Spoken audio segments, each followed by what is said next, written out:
आज का रात्रि क्लास है 6 नवंबर 1968।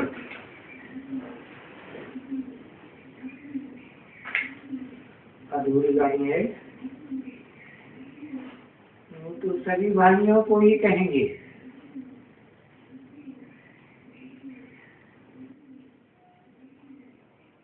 और लेता एक खखड़ा भी नहीं। कोई आत्मा का भाइयों से एक खखड़ा भी नहीं लेता, क्योंकि उनके पास लेने की बात है ही नहीं। उनको तो देना है।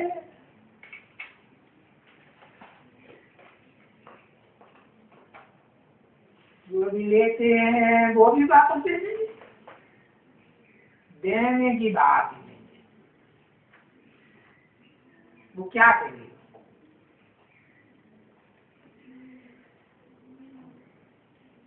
इतना पुरुषार्थ का बैलेंस होना चाहिए ना।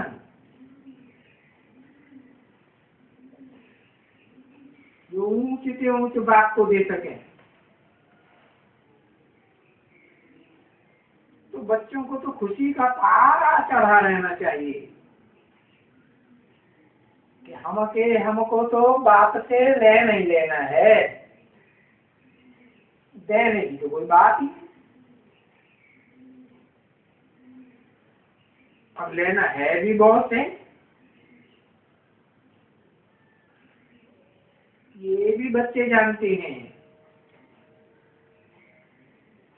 कि वो हमारा बाप भी है, वेद का टीचर भी है और गुरु भी है, सुप्रीम गुरु।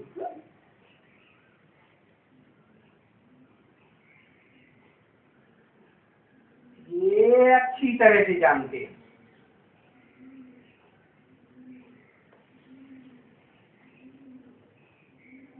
और ये भी जानते हैं कि बाबा बैगर टू प्रिंस बनाने के लिए गारंटी उठाया हुआ है।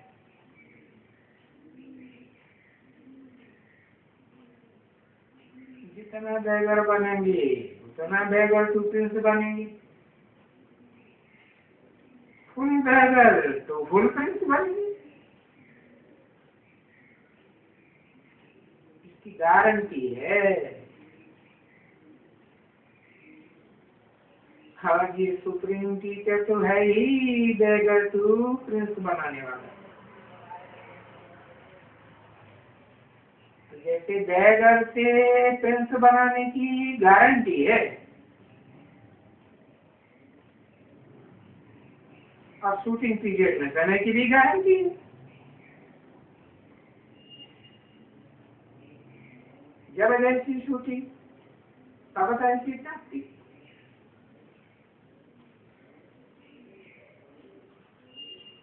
ये बात है। जो बच्चे हैं वो पद पाया नहीं सकते हैं एक जैसा। जैसे कोई इनको सिखलाते हैं,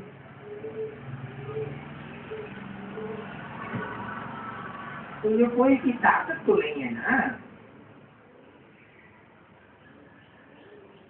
जैसे बाबा कहते हैं, देखो मैं तो सिखलाता हूँ, ऐसा लक्ष्मी नारायण विश्व का मालिक बनाने के लिए सिखलाता हूँ। तो इतनी ताकत रखनी चाहिए ना। किस बात की? पुरुषार्थ करने की इतनी ताकत रखनी चाहिए ना कि कितना सहज है। अरे सहज याद का नाम ही गाया हुआ है, सहज राजयोग। और सहज क्या, और इसका रिजल्ट क्या आता है? 1 सेकंड में जीवन मुक्ति।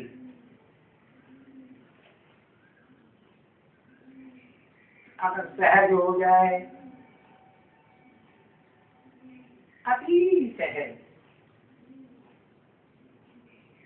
क्या सहज? एक सेकंड में साकारी, एक सेकंड में आकारी, एक सेकंड में निराकारी। कितना सहज।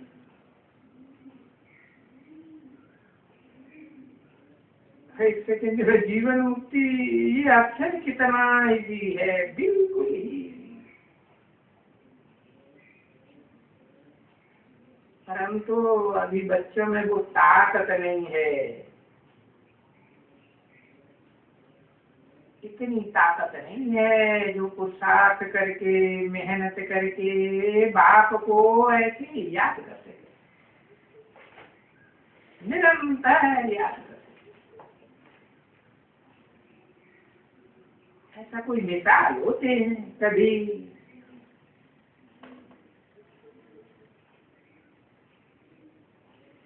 कि भाई बच्चे हो करके बाप को याद न कर सके।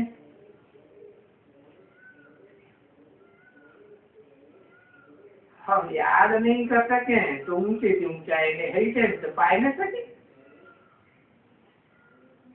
क्या है ऊंचे से ऊंचाई में हेरिटेज? अरे विश्व की बात ही, विश्व की बात ही कोई भी धर्म पिता दे न सका अपने फॉलोअर्स को। ऐसा ऊंचे से ऊंचाई में हेरिटेज।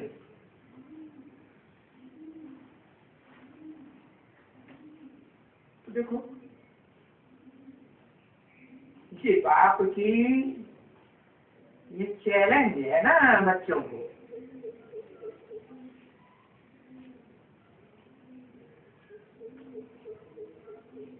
मुझे याद करते रहो, याद करते रहो और दैवी उद्धार करो।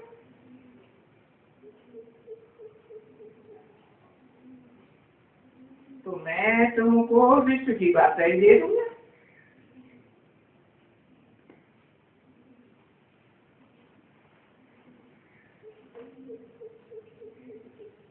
कौन सा पुरुषार्थ खास बताया?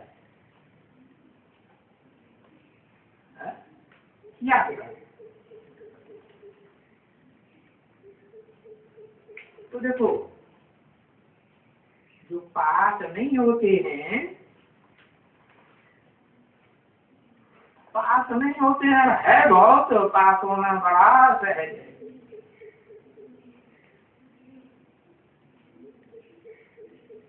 कि भाई याद करो और दैवी उद्धार करो।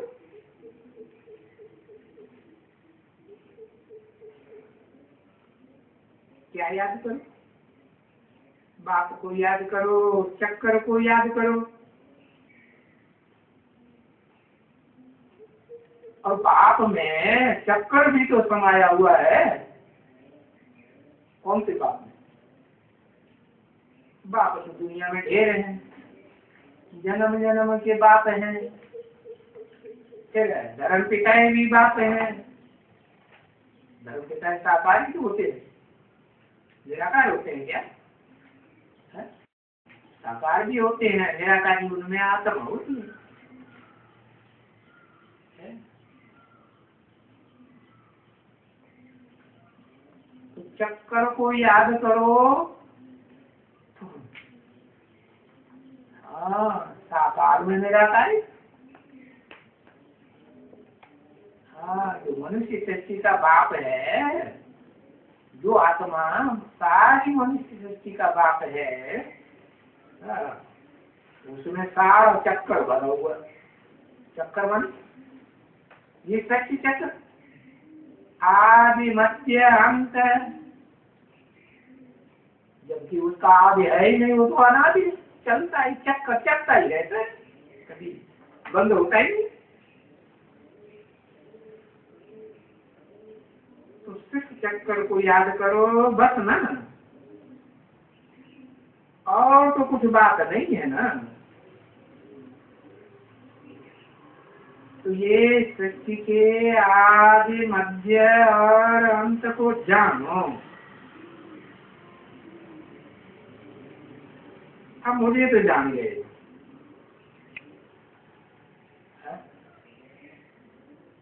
छोटे बच्चे होते हैं ना बेसिक नॉलेज देने वाले, तो बेसिक नॉलेज से ही मुझे तो जान गए। क्या जान गए?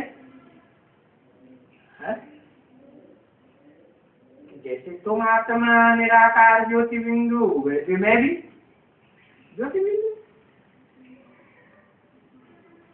तो जब मुझे जान गए तो पूरा जान गए कि अधूरा जान गए? निराकार कुछ कर सकेगा? कुछ नहीं कर सकेगा। निराकार जब तक मुकर्रर साकार रथ में प्रवेश न करे, शरीर रूपी रथ में, तो कहेंगे कि मेरे द्वारा तुमको डायरेक्शन देखा। द्वारा तो चाहिए ना, सो तो है जी। क्या करो? स्वदर्शन चक्रधारी बनो, परदर्शन न करो। क्यों? स्व माने आत्मा, और स्व कौन है आत्मा के अलावा? और भी कोई है कि नहीं? कौन? हाँ, स्व है बाप। कौन सा बाप? एक ही बाप, बिंदी निराकार, ऊपर वाला है। अरे निराकार अकेला कुछ नहीं कर सकता। जैसे निराकार आत्मा बिना शरीर के कुछ कर सकती है क्या? हाँ, तो है बहुत ही चीज। स्वदर्शन चक्रधारी बनो। स्व माने आत्मा, और आत्मा का बाप। और स्व माने सिर्फ आत्मा ही नहीं, आत्मा के साथ शरीर भी तो है। तो शरीरधारी का बाप और आत्मा का बाप दोनों स्व है कि नहीं? नहीं। हाँ, तो चक्रधारी बनो। और चक्रधारी बनने से क्या होगा? देवता बन जाएंगे। तो देवता बनो, क्योंकि ये मनुष्य से देवता बनने की बात किसने बताई? बाबा ने समझाई ना। अब इनको कोई स्वदर्शन चक्रधारी नहीं है इनको।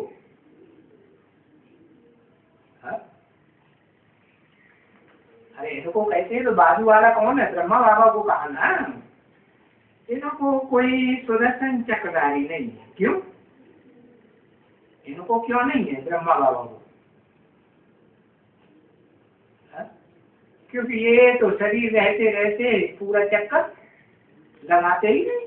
लगाते हैं नहीं, ये नहीं है। क्या? ये नहीं है, तुम ही हो। क्या अंतर हुआ ये में और तुम में? ये बाजू वाला है, इनको थोड़ी सुनाता हूँ, इनसे बात करता हूँ। इनसे नहीं बात, किससे बात करता हूँ? तुमसे बात करता हूँ। तो इनसे बात करता हूँ, तुम ही हो सुदर्शन चक्रधारी। तो ये तुम्हारे लिए एम ऑब्जेक्ट है कि ऐसे सुदर्शन चक्रधारी बनने से फिर तुम ये राजधानी पा सकते हो। कौन सी राजधानी ये है? इब्राहिमपुर से टैक्स वाली? हाँ, कौन सी राजधानी? ये राजधानी जो ज्ञान मार्ग में भी वही आत्मा निमित्त बनती है, जैसे राजधानी को स्थापन करने के लिए, और भक्ति मार्ग में भी वही आत्मा निमित्त बनती है। क्या? कौन? पता है? भक्ति मार्ग में कौन बनती है? ज्ञान मार्ग में कौन बनती है?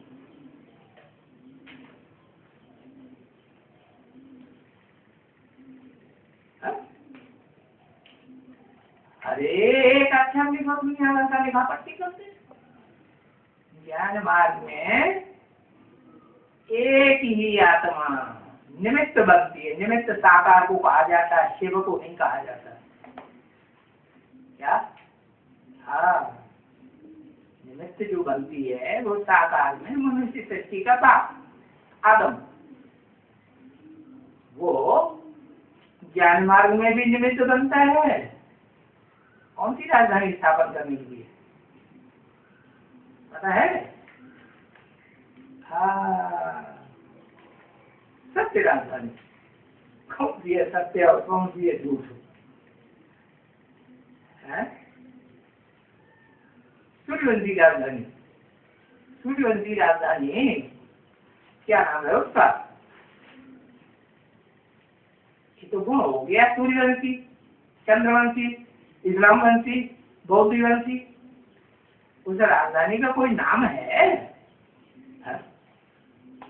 अरे अमेरिका की राजधानी वाशिंगटन है, रूस की राजधानी मॉस्को। तो ऐसे ही हाँ, दिल्ली भक्ति मार्ग में भी वो आत्मा निमित्त बनती है, और ज्ञान मार्ग में भी वो आत्मा निमित्त तब बनती है जब उसमें खुद आने वाली आत्मा उसमें प्रवेश करके ज्ञान देती है कि नहीं? हाँ, तो वो निमित्त बनती है। तो भक्ति मार्ग में कौन निमित्त बना और ज्ञान मार्ग में कौन निमित्त बना? नाम बताओ।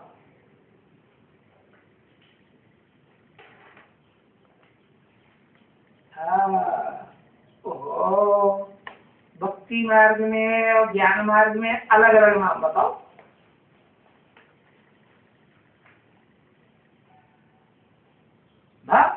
बराबर ये एक अक्षर, ज्ञान बराबर ये एक अक्षर। पता है तो यार बता। अरे भक्ति मार्ग में राजधानी स्थापन करने वाला कौन है? जिन्होंने मनुष्य गुरुओं की लिखी हुई किताबें पढ़ी हुई होगी, हिस्ट्री पढ़ी हुई होगी, या पुराण पंथी पढ़ी हो, वो बताएगा। अब पुराण वगैरह तो ज्ञान मार्ग की। हाँ, व्यास राजधानी स्थापन की। व्यास राजधानी स्थापन की, व्यास नाम है उसका। कौन सी राजधानी, ज्ञान मार्ग की कि भक्ति मार्ग की? व्यास। मां पांडव, मां पांडव। अब नहीं बता पाओगे कोई। परम ब्रह्म ने राजधानी स्थापन की। अरे परम ब्रह्मा महत ब्रह्म, जिसे गीता में बोला गया है, मत्योनि महत ब्रह्म तस्मिन् गर्भम दधाम्यहम्, उसमें मैं ज्ञान का गर्भ डालता हूँ। तो जो डालने वाला होगा वो ही तो फिर राजधानी स्थापन करेगा। हाँ, ज्ञान मार्ग में है आदम वाली आत्मा। अभी तो बताया, आदम वाली आत्मा निमित्त बनती है क्या? दिल्ली राजधानी स्थापन करने के लिए। उसको शिव बाबा भी कह सकते हैं। कब? जब संपूर्ण पुरुषार्थ बने आदम अर्जुन का, तो संपूर्ण पुरुषार्थ ही क्या करेगा? एक सेकंड में उसके अंदर जो शिव की सोल है ना, सुप्रीम सोल, आत्माओं का बाप, वो आकर के रास्ता बता देता है। क्या करो? ऐसे करो। तो क्या होगा? एक सेकंड में दिल्ली राजधानी स्थापन हो जाती है। राजधानी स्थापन हो जाती माने स्थिर हो जाती। पहले हिलती डुलती थी कि स्थिर थी? पहले हिलती डुलती। तो ये तो ज्ञान मार्ग की बात हुई। भक्ति मार्ग में, भक्ति मार्ग में नाम है नंगपाल। क्या? अंग पाल। अंग माने नहीं, अंग माने अंग, जिसको अंग है ही नहीं वो उस राजधानी का पालने वाला है। क्या किसने स्थापन की? हाँ, राजधानी स्थापन करने की जरूरत कब होती है? जहाँ से राज्य किया जाए सारे देश का, है ना। हाँ, तो कौन सी युग में राजधानी स्थापन करने की जरूरत है?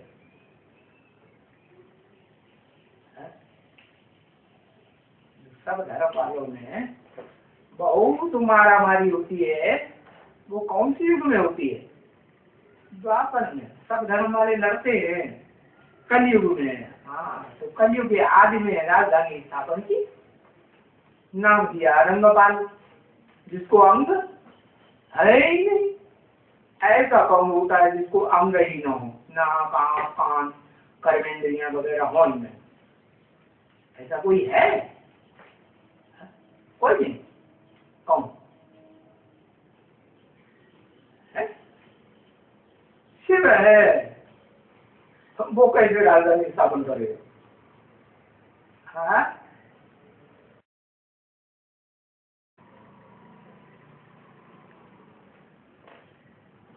शिव बाबा लिखेंगे फिर तो दो आत्माएं होगी। एक शिव है ज्योति बिंदु, बिंदी का नाम शिव, और फिर वो जब प्रवेश करता है साकार शरीर में तो कहा जाता है बाबा, है ना। हाँ, तो वो जो साकार शरीरधारी मुकर्रर रसधारी आत्मा है उसे रास्ता बताता है ना। हाँ, तो बताया तो तुम्हारी सुदर्शन चक्रधारी बनने की अहम ऑब्जेक्ट है जिससे राजधानी तुम पाए लेते हो। तो बड़ा मुश्किल कोई पाते है, कोई सब नहीं, कोई है जो राजधानी बड़ा मुश्किल पाते हैं। राजधानी माने राजा की धारणा करती है। बाप कहते हैं क्यों भाई, ये कोई डिफिकल्टी है क्या जो बड़ी मुश्किल से पाते हैं? अरे 500 रुपया में किसी को 100 गिनने के लिए सिखला दे कोई, तो भी वो बीड़ा नहीं उठा सकते हैं, कोई भी नहीं उठा सकते। अच्छा, ये तो बेचारे चले जाएंगे।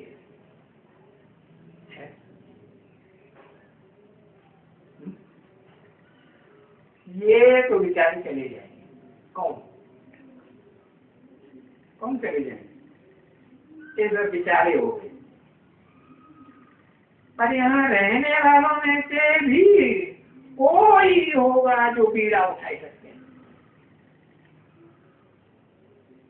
देखो कौन,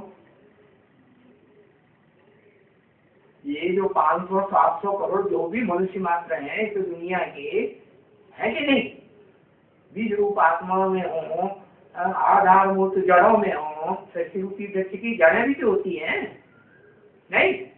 हाँ, या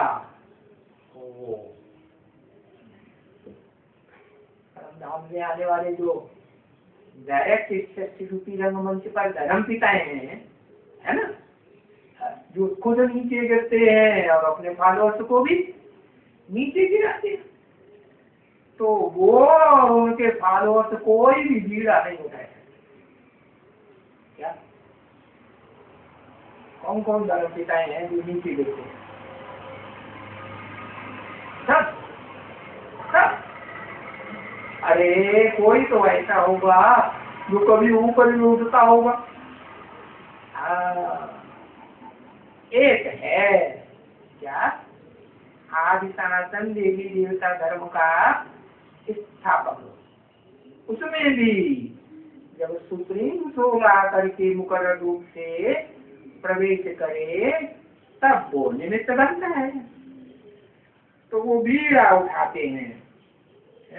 देखो 500 रुपया कोई कम है क्या? रुपया बताइए।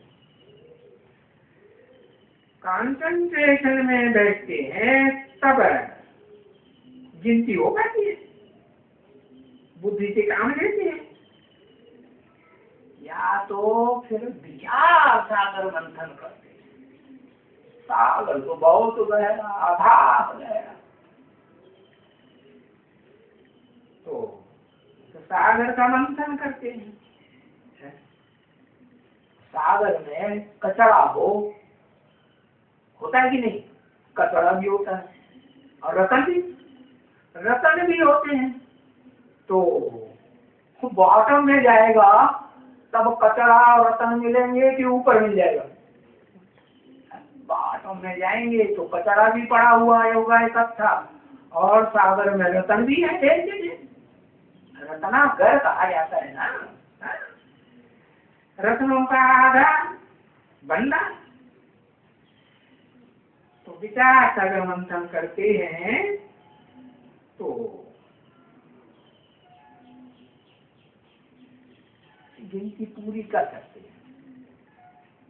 तो बाबा की समझानी बड़ा वंडरफुल है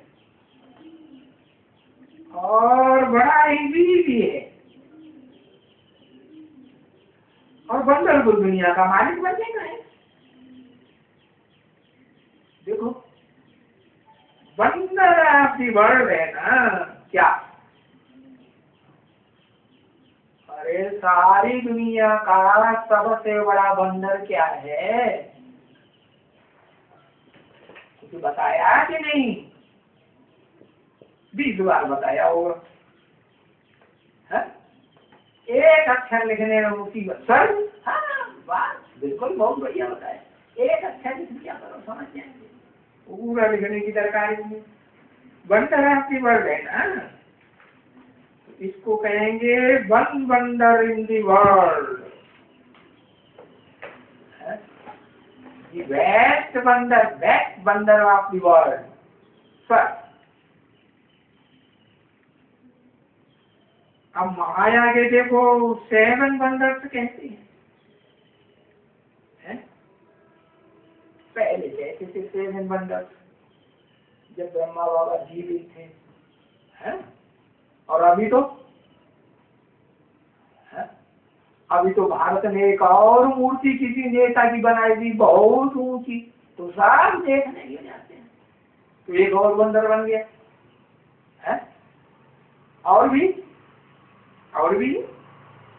तो वो तो वंडर्स 7 के वो उस समय के, उसको कहते हैं कि ये वंडर्स हैं। लेकिन कहाँ के वंडर्स हैं? स्वर्ग के वंडर हैं कि नरक के हैं? सब नरक के वंडर्स हैं। क्यों नरक के वंडर्स क्यों बताए? क्योंकि नर को बनाता है नर, तो जो वंडर्स हैं वो भी नर माना मनुष्य में बने हुए, और वो है स्वर्ग है जहाँ सब आत्माएं स्वस्थिति में रहती है। स्वस्थिति में जाती है ना, आप लोग से आती है तो कहाँ जाती है? पक्का स्वस्थिति, लंबे टाइम के लिए, सिर्फ एक जन्म के लिए, लंबे समय के लिए, 21 जन्म के लिए। तो वो स्वर्ग का एक वंडर और माया के लिए 7 वंडर कहते हैं। इसलिए तुम बच्चों को लकी सितारे कहा गया, क्योंकि तुम कैसे भाग्यशाली हो कि तुम 7 वंडर्स को भी जानते हो, और जानते नहीं जगते भी हैं कि नहीं? और कोई जो अव्वल नंबर है वंडर है दुनिया का, जो बाप बेहद का आके बनाते हैं, और बताते हैं, तो बाप कहते हैं कि तुम जो धर्म स्थापन करते हो मेरी श्रीमत पर, क्योंकि अपने लिए धर्म स्थापन करते हो, अपना सुख भोगने के लिए, ऊंच से ऊंच सुख भोगने के लिए। तुम ऊंच से ऊंच सुख भोगने के लिए कोई मेरे लिए थोड़ी स्थापन करते हो। किसने कहा? कौन सी आत्मा ने कहा? शिव ने कहा। ऊंच से ऊंच बाप ने कहा कि मेरे लिए स्थापन नहीं करते हो। तो ये जो आदि सनातन देवी देवता धर्म है, ऊंचे से ऊंचा सुख प्राप्त करने के लिए स्थापन करते हो, वो अपने लिए करते हो। कौन सा है ऊंचे से ऊंचा सुख? ऊंचे से ऊंचा सुख अंते पता है? ऊंचे से ऊंचा सुख क्या है? अतीन्द्रिय सुख है। एक अक्षर देखो पता लग जाएगा, लंबा चौड़ा लिखने में टाइम लग जाता है, टाइम वेस्ट होता है। तो ये अतीन्द्रिय सुख कोई मेरे लिए नहीं कहते हो। क्यों मेरे लिए? क्यों नहीं? क्योंकि मेरे को तो इंद्रिया ही नहीं है। किसने कहा? सुप्रीम कोर्ट ने कहा मेरे को तो इंद्रिया ही नहीं, तो इंद्रिय सुख लेने, अतीन्द्रिय सुख या इंद्रियों का सुख लेने की मेरे लिए बात लागू ही नहीं होती। तो अपने लिए जो सत्य सनातन धर्म स्थापन करते हो श्रीमत पर, और ये धर्म तुमको तो बहुत सुख देने वाला है। बहुत कितना? और धर्म वाले धर्म पिताओं को और उनके फॉलोअर्स को आधा सुख इस दुनिया में और आधा सुख मिलता है। जब आप लोग से आते हैं ना, तो आधा सुख और आधा सुख, और तुमको इस सच्ची रूपी रंगमंच पर 3 हिस्सा सुख और 1 हिस्सा कलयुग में तुम दुख होते हो कि नहीं? कब से ज्यादा दुखी होते?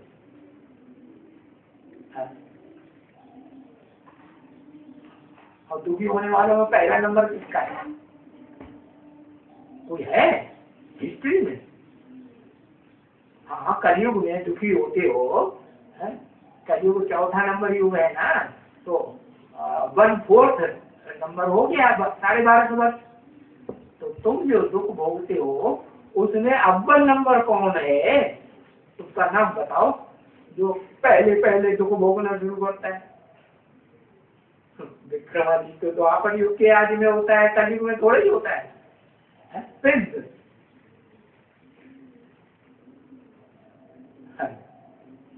अर्जुन, अरे अर्जुन तो पुरुषार्थ करके नर से नारायण बन जाता है, विश्व की बादशाही लेता है, सारे विश्व पर राज्य करता है। अर्जुन नहीं, वो तो पुरुषोत्तम संगम की बात होगी। कलयुग की बात बताओ, हिस्ट्री की बात होगी ना। पृथ्वीराज चौहान, क्या? हाँ, तो बहुत सुख देता है, बहुत सुख लेता है, और फिर दुख पाने की भी शुरुआत वही करता है। क्यों? क्योंकि उससे पहले तो कलयुग है, सतोप्रधान स्टेज में होता है कि तमोप्रधान स्टेज में होता है? सतोप्रधान स्टेज में होता है। तो 22 वर्ष होते हैं ना, तो 3 चौकू 300 350 वर्ष सतोप्रधान हर युग में रहते हैं, है ना? तो कलयुग भी सतोप्रधान रहता है। तो 350 वर्ष के बाद लगभग इस राजा का राज्य होता है। इस भारतवर्ष में बड़ा राजा होता है, पावरफुल होता होगा कि नहीं? हाँ, तो वो बहुत सुख भोगता है। क्या? तुम बच्चों के बीच में कितना, जैसे तुम बच्चे 1/4 दुख भोगते हो ना इस शिरूपी रंगमंच पर, ऐसे वो भी 1/4 टोटल पूरा सबसे जास्ती तुम बच्चों के बीच में दुख भोगता है, जो कम भोगता है। हाँ? जो सबसे जास्ती दुख भोगता है वो सबसे जास्ती सुख भी भोगता है। ठीक है आपका। ओम